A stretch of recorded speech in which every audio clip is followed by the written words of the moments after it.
Financial Group's boardroom hadn't changed in the 20 years since our father first brought me here. The same mahogany table, the same leather chairs, the same oil painting of the Boston Harbor that had watched over 3 generations of our family's leadership. But today, everything was different. I moved to formally remove David Anderson from the board of directors, my sister Elizabeth announced, her voice carrying the precise tone of corporate authority she perfected over the years.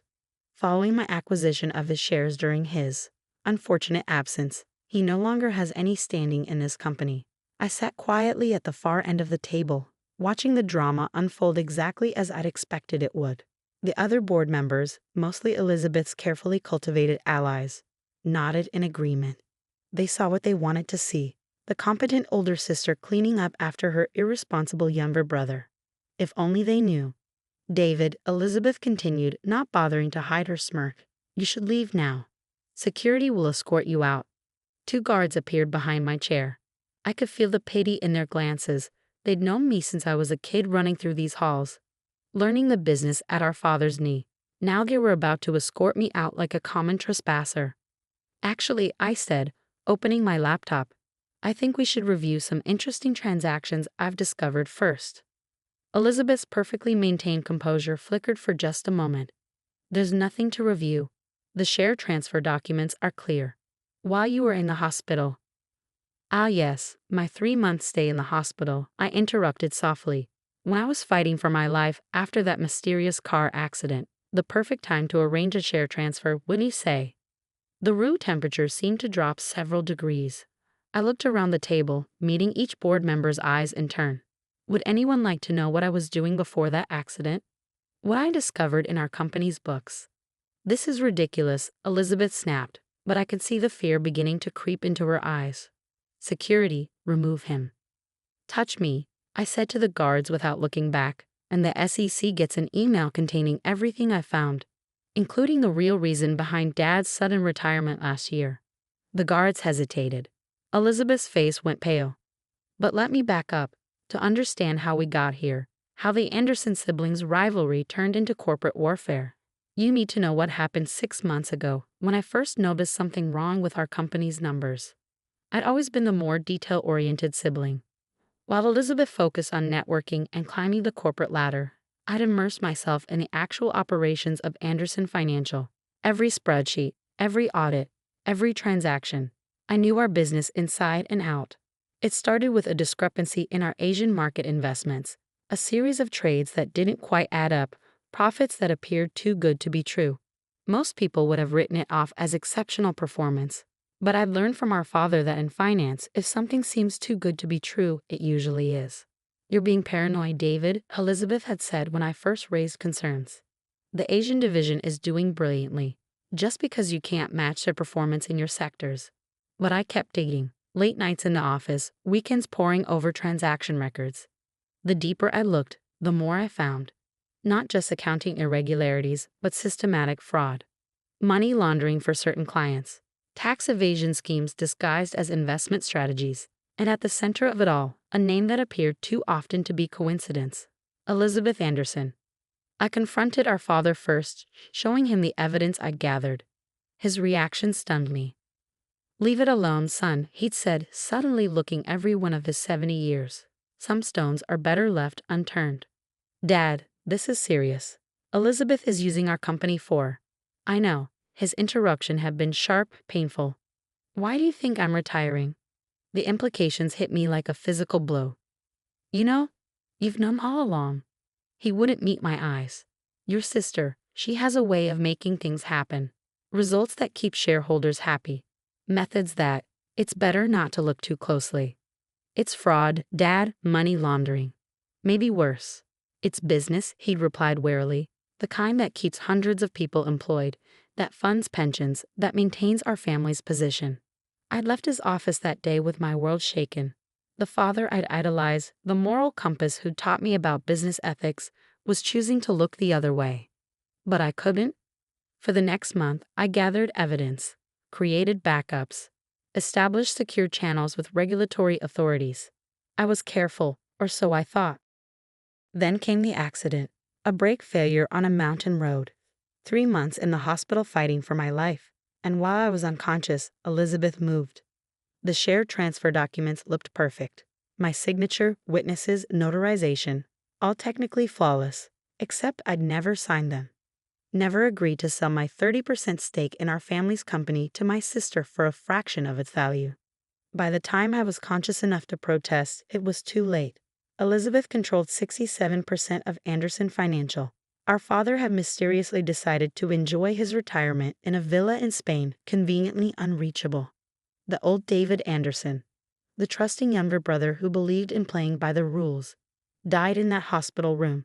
The man who emerged was different, quieter, more patient. For 2 months after my release, I played the part they expected, the defeated sibling stripped of his birthright, nursing his wounds in exile. I sold my penthouse, moved into a modest apartment, started making noise about exploring other opportunities. Elizabeth relaxed. Her perfect coup seemed complete. But she'd forgotten something crucial about me. Something our father used to say: David sees the details others miss. And in finance, the devil isn't just in the details, he lives there. While everyone thought I was licking my wounds, I was building my case. Every transaction Elizabeth had ever touched, every client she'd brought in, every deal that seemed too good to be true. And I found patterns, connections, a web of financial manipulation that went far beyond what I'd initially discovered.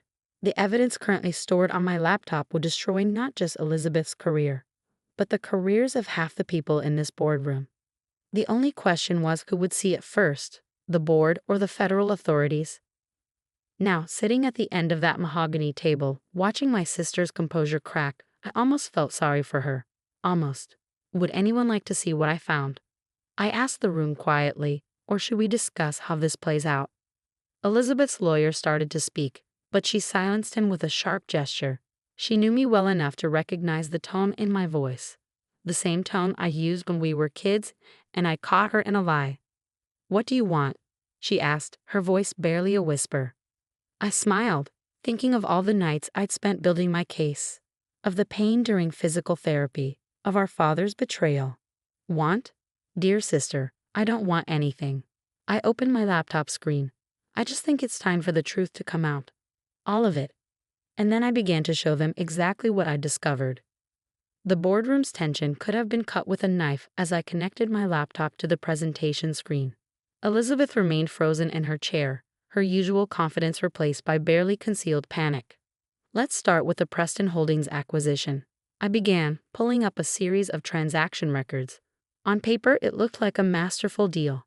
Elizabeth acquired a $500 million company for just $300 million. The board celebrated her negotiating skills. I clicked to the next slide. But here's what really happened. Preston Holdings was never worth $500 million. The valuation was artificially inflated through a series of fake contracts and phantom clients, all created by shell companies that coincidentally traced back to a certain law firm in the Cayman Islands. "This is nonsense," Elizabeth interrupted, but her voice lacked conviction. "Is it?" I pulled up another document.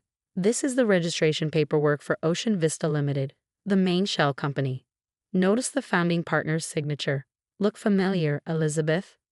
She went pale. It was her signature, carefully disguised but unmistakable to anyone who knew what to look for. Preston Holdings was worth barely $100 million, I continued. But Elizabeth arranged for Anderson Financial to pay $300 million, with the excess $200 million flowing through those shell companies and back to. Well, let's see where the money went. The next series of slides showed a complex web of international transfers, each carefully structured to avoid detection.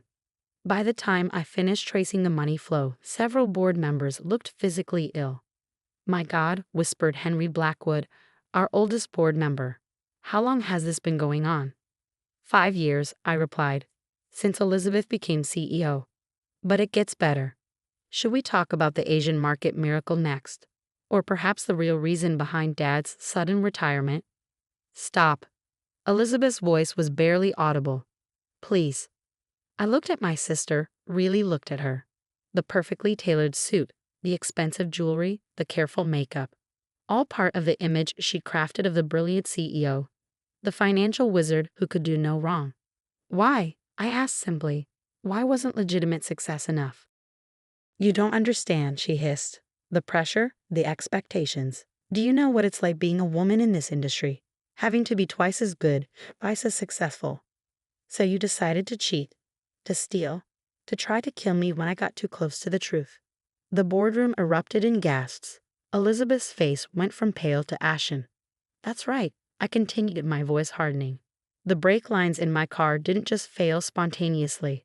I have the mechanic's testimony and the security footage showing who visited the parking garage the night before my accident.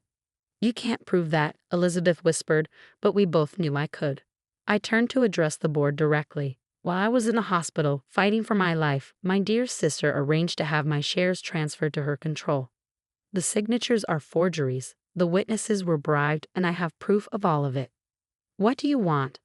Henry Blackwood asked, his voice heavy with the weight of betrayal. The authorities should be here any minute. I finished for him.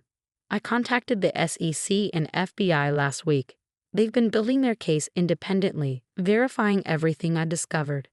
As if on cue, the boardroom doors opened. Federal agents streamed in, led by a stern-faced woman in a dark suit. Elizabeth Anderson, she announced. I'm Special Agent Sarah Martinez. We have some questions about your financial dealings. What followed was a blur of activity. Elizabeth was led away in handcuffs, her lawyer frantically making calls. Board members were served with subpoenas. The company's servers were seized. But before Elizabeth reached the door, she turned back to me. You've destroyed everything, she said bitterly. The company, the family name. No, I corrected her quietly. You did that. I'm just bringing back the truth. Hours later, after the agents had finished their initial sweep, I sat alone in my father's old office. The sun was setting over Boston Harbor, casting long shadows across the space where I'd spent so much of my childhood. My phone buzzed. A message from Dad in Spain. Is it done? Yes, I replied. Elizabeth's been arrested. The truth is out. His response came quickly. I should have listened to you sooner. I'm sorry. I stared at those words for a long time, thinking about family, loyalty, and the true meaning of legacy.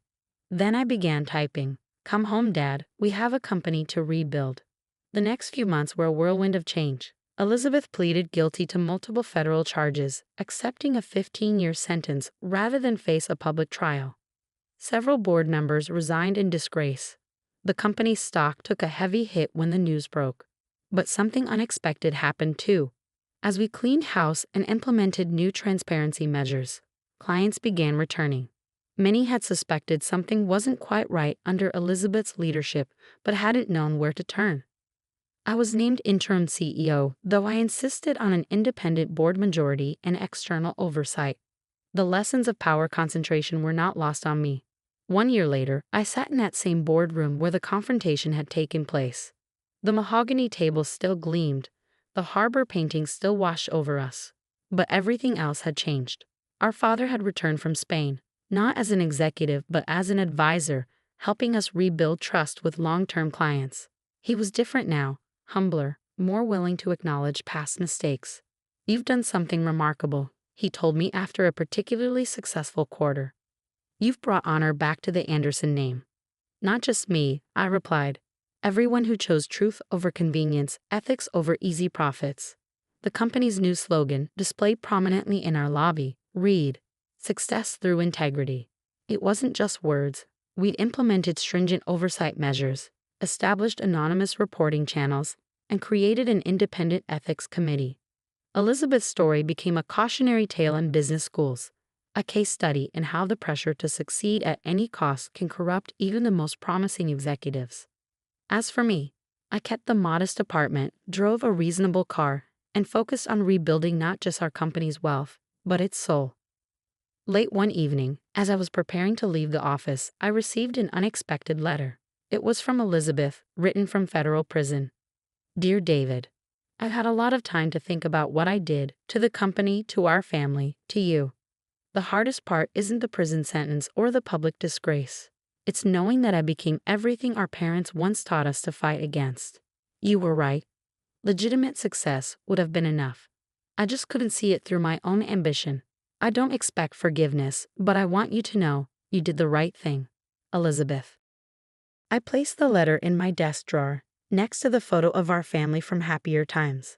Then I turned back to my work, reviewing audit reports, checking compliance measures, ensuring that what happened under Elizabeth's leadership could never happen again. Because in the end, true success isn't measured in profit margins or stock prices. It's measured in the strength of our principles, in our willingness to stand for what's right, even when it costs us everything we thought we wanted. And sometimes the greatest victory isn't in destroying our enemies, but in rebuilding what they tried to corrupt. The Anderson Financial Group survived its darkest chapter, emerging stronger, more transparent, and more committed to its ethical foundations than ever before. Not because of complex financial strategies or aggressive acquisitions, but because one person refused to look the other way when confronted with wrongdoing. As I finally headed home that evening, I paused in the lobby to read the company's mission statement, newly etched in glass.